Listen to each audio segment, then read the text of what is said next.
ये presidential reference वाली matter exactly इतनी कॉम्प्लिकेटेड क्यों है?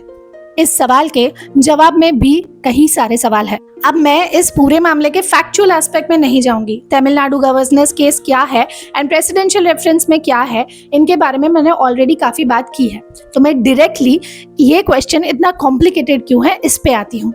अब सबसे पहली बात कि कॉन्स्टिट्यूशन में गवर्नर के लिए कोई टाइमलाइन नहीं है, लेकिन तमिलनाडु गवर्नेंस केस में सुप्रीम कोर्ट ने एक टाइम पीरियड सेट कर दिया। तो यहाँ क्या ये टाइम पीरियड सेट करना कॉन्स्टिट्यूशन को अमेंड करने जैसा नहीं है? एंड कॉन्स्टिट्यूशन को अमेंड करने का पावर तो पार्लियामेंट के पास है अंडर आर्टिकल 348। दूसरी बात कि जब भी कोई कोर्ट ऑर्डर या जजमेंट पास करती है एंड उसको कोई पार्टी अगर नहीं मानती है या उसका उल्लंघन करती है तो वो कंटेम्प्ट ऑफ कोर्ट माना जाता है।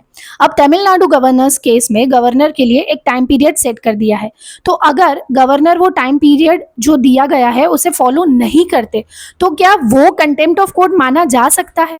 तीसरी बात कि अब कोई बिल इनडेफिनेटली तो ऐसे का ऐसा नहीं रह सकता बिना एक्ट बने। एक बार एक्ट बन जाएगा तो उसकी वैलिडिटी एंड कॉन्स्टिट्यूशनलिटी को लेकर सुप्रीम कोर्ट में चैलेंज हो सकता है, लेकिन अगर वो इनडेफिनेटली ऐसे का ऐसा ही है, उस पर अगर कोई एक्शन नहीं लिया गया तो क्या ये स्मूथ फंक्शनिंग को हैम्पर नहीं करेगा? अब इसके अलावा भी कई सारे और कॉम्प्लिकेशंस धीरे धीरे अनफोल्ड होंगे, क्योंकि जब बात इंटरप्रिटेशन ऑफ लॉ की आती है तो किसी एक इश्यू को आइसोलेशन में एनालाइज नहीं कर सकते। सारी चीजें इंटरकनेक्टेड होती है एंड हर एक एस्पेक्ट को देखना होता है, एनालाइज करना होता है, उसके बाद जाके कोई कंक्लूजन निकल सकता है। आई होप कि प्रेसिडेंशियल रेफरेंस वाली चीज इतनी complicated at the same time important क्यों है ये समझने में मैं इस वीडियो ने आपको हेल्प किया हो। इसके अलावा प्रेसिडेंशियल रेफरेंस में जो भी 14 क्वेश्चंस पूछे गए हैं उसके बारे में अगर आपको डिटेल में जानना है कि क्यों ये क्वेश्चंस पूछे गए हैं, इसका इंपॉर्टेंस क्या है, तो मुझे कमेंट बॉक्स में बताइएगा, उसका मैं डिटेल्ड वीडियो लेके आऊंगी।